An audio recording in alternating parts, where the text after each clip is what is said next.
लेकिन प्रशासन कहीं ना कहीं बीजेपी सरकार की दबाव में आके काम कर रहा था। जिस तरीके से वो लोग बोल रहे थे कि हम राष्ट्रपा लगा देंगे, हम एनएसए लगा देंगे, हम गैंगस्टर लगा देंगे, जो भी लोग रहेंगे हम उनके घर को तोड़ देंगे। आप तो जाति लिखने पर बैन कर दो, कोई जाति नहीं लिखेगा, जातिवाद खत्म हो जाएगा। लेकिन आप जातिवाद खत्म नहीं करना चाहते हो, आप जाति के आधार पर मिलने वाले रिजर्वेशन को खत्म करना चाहते हो, तो सर ये संभव नहीं है। जो ओबीसी और एससी एसटी की बात करेगा वही मध्य प्रदेश पर राज करेगा, चाहे सपा हो, चाहे बसपा हो, चाहे भीम आर्मी हो, चाहे जयस हो, चाहे हम ओबीसी महासभा हो, चाहे ओबीसी एससी एसटी के जितने भी संगठन, चाहे गोंडवाना हो, गोंडवाना गणतंत्र पार्टी हो, और जितने भी संगठन है, हमको एक मंच पर आना पड़ेगा। तो कहते नहीं कि बंद मुट्ठी लाख की खुल जाए तो खाक की बोल।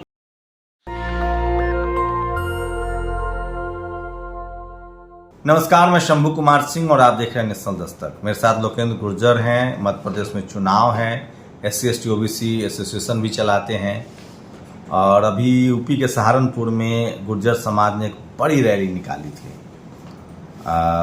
क्या था मामला? क्या महाराज मिहिर भोज को लेकर कुछ विवाद चल रहा है? नहीं, हाँ, सम्राट मिहिर भोज को लेकर दो समाज आपस में, गुर्जर और राजपूत समाज अपनी अपनी दावेदारी कर रहे हैं कि हमारे हैं। लेकिन ठीक है, महापुरुष सबके होते हैं, सबको उनकी जयंती मनाना चाहिए, लेकिन कोई भी समाज किसी भी एक जाति को लेकर उसको रोकने का काम नहीं कर सकता। वो तो कोर्ट या इतिहास तय करेगा ना कि सम्राट मिहिर भोज किसके हैं। भाई कोर्ट में, ग्वालियर कोर्ट में मामला चल रहा है, कुछ दिन बाद अपने आप तथाकथित जो भी सिद्धि है वो कौन सही है कौन गलत है वो सिद्ध हो जाएगा। लेकिन उससे पहले जिस तरीके से राजपूत समाज के लोगों ने गुर्जर समाज के जो रैली है उसको रोकने का ऐलान किया था कि हम रैली नहीं निकलने देंगे। कहाँ ऐलान किया था? ये सहारनपुर में ऐलान किया था। सहारनपुर में 29 तारीख को वो भी इकट्ठे होने वाले थे, लेकिन जिस तरीके से गुर्जर समाज ने जो पूरी ताकत दिखाई, 2 लाख लोग रोड पर थे, उसके बाद ये सब चीजें। तो प्रशासन चाह रहा था कि कोई सुरक्षा व्यवस्था में व्यवधान न हो और इसलिए सख्ती की। नहीं, देखो, प्रशासन अच्छी बात है, प्रशासन, आपको ऐसा लगता है प्रशासन ऐसा चाह रहा था, लेकिन प्रशासन कहीं ना कहीं बीजेपी सरकार की दबाव में आके काम कर रहा था। जिस तरीके से वो लोग बोल रहे थे कि हम राष्ट्रपा लगा देंगे, हम एनएसए लगा देंगे, हम गैंगस्टर लगा देंगे, जो भी लोग रहेंगे हम उनके घर को तोड़ देंगे। अरे उससे पहले भी तो महाराणा प्रताप की जयंती निकली थी, उससे पहले भी तो परशुराम की जयंती निकली थी, उस पर ये कार्रवाई क्यों नहीं? सिर्फ गुर्जर समाज को देख रही टारगेट ऐसा क्यों किया जाए? आज की डेट में आप देखो, चाहे गुर्जर हों, चाहे जाट हों, चाहे यादव हों, ओबीसी की जो भी मतलब जो एक मार्शल कौम है, उनसे सरकारें क्यों घबराई हुई हैं? उनको क्यों सरकार रोकना चाहती है? क्यों बीजेपी सरकार उनको चाहती है कि वो दबाव में? कितने लोग की रैली थी? 2 लाख लोग। क्या इसका मध्य प्रदेश चुनाव से भी लोग जोड़ के देखे? बिल्कुल, मध्य प्रदेश से भी 1000 लोग आए थे उस रैली में। ये घर से, हर जिले से लोग आए थे।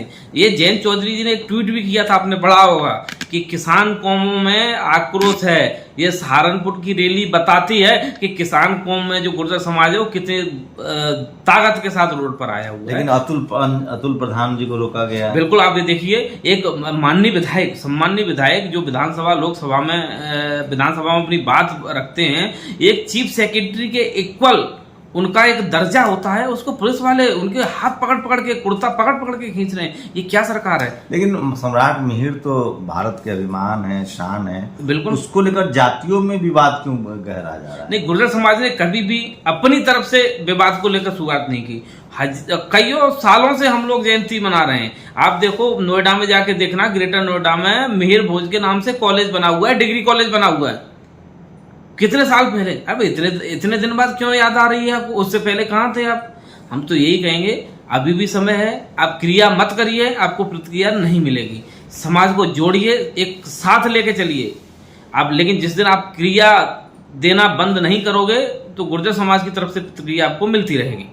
अब तो ये विवाद खत्म हो गया है ना? ये तो नहीं, अभी भी चल रहा है। अभी कुछ लोगों के जिन लोगों के मानसिक संतुलन खराब है, उनके दिमाग में अभी भी ये सब चीजें घूम रही हैं। वो चाहते हैं कि 2 जातियों में जाति संघर्ष हो, लेकिन हम हमेशा बड़े धैर्य। सम्राट मिहिर हो या महाराणा प्रताप हो, ये सब तो महानायक है, तो सब समाज सबको सेलिब्रेट करना चाहिए, चाहे बाबा साहब हो, चाहे फुले हो, पेरियार हो, अम्बेडकर हो, वही मैं बोल रहा हूँ, भगत सिंह हो, चंद्रशेखर हो। वही मैं बोल रहा हूँ। लेकिन कुछ लोग ऐसे हैं, उनको ये चीजें हजम नहीं होती हैं। कि बाबा साहब अम्बेडकर की इतने पढ़े लिखे कैसे हो गए, उनको आप लोग कैसे मना सकते हो, मिहिर भोज इतने मतलब जातीय जो कॉन्फ्लिक्ट है वो आज भी कायम है। वो जो उनका एक जो वो है ना कि हम ही सब कुछ हैं, वो अभी भी उनके दिमाग से नहीं निकला है। ये उन्हें निकालने की आवश्यकता है। जब तक आप प्यार से अपने भाइयों के साथ नहीं रहोगे, उनको प्यार से स्वीकार नहीं करोगे, तब तक ये जाति संघर्ष और जातिवाद चलता रहेगा। हम तो चाहते हैं, मैं तो ये आपके इस मंच के माध्यम से मैं बोल रहा हूँ, आप तो जाति लिखने पर बैन कर दो, कोई जाति नहीं लिखेगा, जातिवाद खत्म हो जाएगा। जाति के आधार पर जो जिस तरीके से डिस्क्रिमिनेशन होता है वो बंद हो जाएगा, जातिवाद खत्म हो जाएगा, और जाति आधार पर जो रिजर्वेशन मिलता है वो खत्म हो जाएगा। लेकिन आप जातिवाद खत्म नहीं करना चाहते हो, आप जाति के आधार पर मिलने वाले रिजर्वेशन को खत्म करना चाहते हो, तो सर ये संभव नहीं है। जब तक जातिवाद रहेगा। मध्य प्रदेश में चुनाव है, क्या लग रहा है? मध्य प्रदेश में चुनाव है, बदलाव की बयार है, और इस बार ओबीसी SC ST के लोग बहुत जागरूक हैं, और इस बार बड़ी समझदारी के साथ सब लोग मिलकर तय करेंगे, और बहुत अच्छा परिणाम आपको मध्य प्रदेश में देखने। लेकिन लोग कह रहे हैं कि SC ST OBC के हजारों संगठन हैं, वो सब अलग अलग चुनाव लड़ेंगे और बीजेपी को सीधे सीधे फायदा होगा। नहीं, ऐसा कुछ नहीं होगा। अभी सब अपने मुद्दों पर लड़ रहे हैं, लेकिन जब भी जरूरत पड़ती है हम सब एक मंच पर होते हैं। आपने पिछले महीने जो फरवरी में और जो ओबीसी महासभा, भीम आर्मी, जैस का भोपाल में प्रोग्राम देखा था, उससे पहले भी आपने बहुत सारे प्रोग्राम देखो। काम अलग अलग कर रहे हैं, सब अपने अपने क्षेत्र में अपनी अपनी जागरूकता का काम कर रहे हैं, लेकिन जब हमको लगती है कि हमें एक मंच पे आना चाहिए, हम लोग एक मंच पे आते हैं। हम जरूरत पड़ेगी 2023 में हम सब एक मंच पर आके अपने हक अधिकार की लड़ाई लड़ेंगे और संविधान बचाने का काम। उनका ओबीसी CM है, अच्छा काम कर रहे हैं शिवराज सिंह चौहान। अरे सर, ओबीसी CM से क्या होता है? अभी वही बात है, एक दिन मेरे से भी डिबेट में कोई बोल रहा था कि हमने बीजेपी ने ओबीसी को 3 मुख्यमंत्री दिए। तो मैं उनसे फिर वही सवाल उनसे पूछता हूँ कि उन 3 मुख्यमंत्रियों ने, बाबूलाल गौर, उमा भारती और शिवराज सिंह चौहान, पहले उमा भारती, फिर बाबूलाल गौर, फिर शिवराज सिंह चौहान, तो उन 3 मुख्यमंत्रियों ने ओबीसी को क्या दिया, ये महत्वपूर्ण है। क्यों 27% रिजर्वेशन नहीं मिला आपको? कहाँ मिला है आप बता दिए मुझे। पंचायत चुनाव में जो रिजर्वेशन हमको पहले मिलता था वो और कम कर दिया। 27% अभी मिल नहीं रहा है, स्टेप करते तारीख पर तारीख बढ़ती रहती है, कोई उसका हल नहीं है। क्या कितना बड़ा मुद्दा है 27% रिजर्वेशन? 27% रिजर्वेशन इस समय मध्य प्रदेश का सबसे बड़ा मुद्दा है।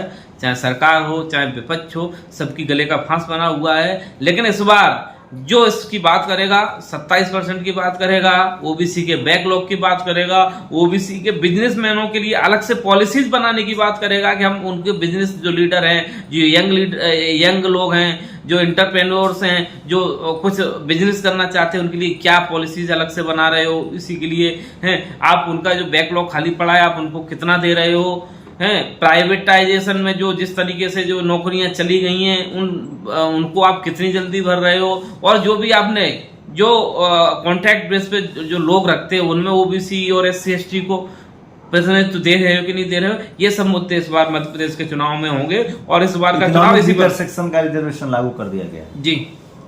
तो वहां तो कोई नहीं पूछा किसी ने, वहां तो वो AWS जब दिया तब तो वो कहीं नहीं इनने कहा कि 50% से सीमा ज्यादा हो रही है, तब तो इनको बिल्कुल गर्म नहीं लगा। लेकिन जब ओबीसी की बात हो, SC ST की बात हो, तब इनको बिल्कुल तकलीफ हो जाती है कि नहीं यार 50% से ज्यादा रिजर्वेशन नहीं हो सकता, ये नहीं हो सकता। मतलब नए नए डायलॉग्स, नए नए तरीका, नया नया ज्ञान वो वाले AWS पे कहाँ चले गए कि जिनकी जनसंख्या 10% है, उनको 10% रिजर्वेशन मिल गया।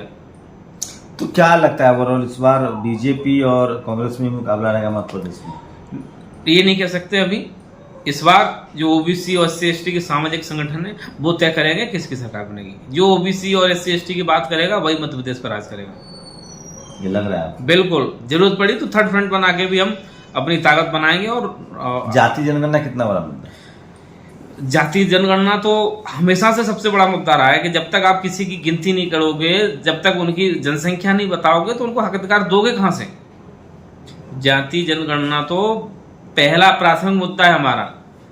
बीजेपी कांग्रेस, ये अभी जो मुझे बिहाइंड द कर्टन जो लोगों से मालूम पड़ रहा है कि कांग्रेस भी घोषणा कर रही है कि हम जब भी सरकार में आएंगे जाति जनगणना कराएंगे। बीजेपी भी इस विषय पे कुछ कहने या कुछ करने के उसमें नहीं है, कुछ उसका रास्ता निकाल रही है। लेकिन इस बार का चुनाव जो भी मध्य प्रदेश में होगा वो ओबीसी से रिलेटेड होगा, ओबीसी के मुद्दों पर होगा। मतलब जाति जनगणना एक बड़ा मुद्दा है, बहुत बड़ा मुद्दा है, बहुत बड़ा मुद्दा है। ये इतना बड़ा मुद्दा है कि सरकारों को और विपक्ष को ना तो खाते बन रहा है ना उगलते बन रहा है। लेकिन बीएसपी भी काम कर रही है, जेएस भी है, आजाद समाज पार्टी भी है, ट्राइबल आर्मी भी है, ये तमाम लोग हैं। तो क्या उम्मीद है कि ये लोग सब एक मंच पर नहीं, मैं तो आज आपके इस मंच के माध्यम से मैं सबको कहता हूँ, चाहे सपा हो, चाहे बसपा हो, चाहे भीम आर्मी हो, चाहे जेएस हो, चाहे हम ओबीसी महासभा हो, चाहे ओबीसी एससी के जितने भी संगठन, चाहे गोंडवाना हो, गोंडवाना गणतंत्र पार्टी हो, और जितने भी संगठन हैं, हमको एक मंच पर आना पड़ेगा। जब तक हम एक मंच पर नहीं आएंगे, हम बिखरे रहेंगे। तो कहते नहीं कि बंद मुट्ठी लाख की खुल जाए तो खाक की बोल कुछ नहीं है। जब तक बंद मुट्ठी हम सब लोग नहीं करेंगे, एक लकड़ी को कोई भी तोड़ सकता है, जब एक साथ पूरा गट्ठर हो जाता है उसको कोई नहीं तोड़ सकता। तो हम 20 सीटें भी यदि लेके आ गए, हम 10 सीटें भी कम से कम हम लेके आ गए मिलके, तो हम ये कह रहे हैं कि अब हरियाणा में 8-9 विधायकों पे डिप्टी सीएम है, तो हमारी भी ऐसी कई मंत्री हैं। हम भी मध्य प्रदेश में हमारे मंत्री, हमारा हिस्सेदारी हम ले सकते हैं। जब तक सत्ता में हम नहीं आएंगे, जब तक हम विधानसभा लोकसभा में नहीं दाढ़ेंगे, तब तक हमको कुछ भी नहीं मिलने वाला। तो सोचिए कि अच्छा यूपी में सहारनपुर में एक बड़ी रैली निकाली थी गुर्जर समाज ने सम्राट मीर भोज को लेकर। राजपूत समाज के लोग भी क्लेम कर रहे हैं कि वो हमारे महापुरुष हैं।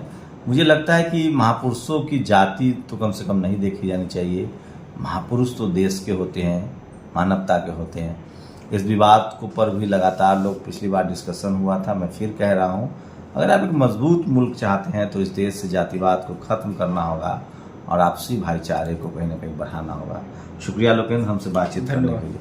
आप लोग पूरी बातचीत पर अपनी प्रतिक्रिया जरूर दीजिए, क्योंकि आपकी प्रतिक्रिया बहुत जरूरी है। नेशनल दस्तक की आपसे गुजारिश है कि अगर इसको बचाना चाहते हैं तो नेशनल दस्तक को सब्सक्राइब करने के लिए रेड कलर के सब्सक्राइब बटन को दबाएं, फिर बेल आइकन की घंटी दबाएं। नेशनल दस्तक को बचाने के लिए बहुत जरूरी है कि हर खबर को शेयर करें, लाइक करें, कमेंट जरूर करें।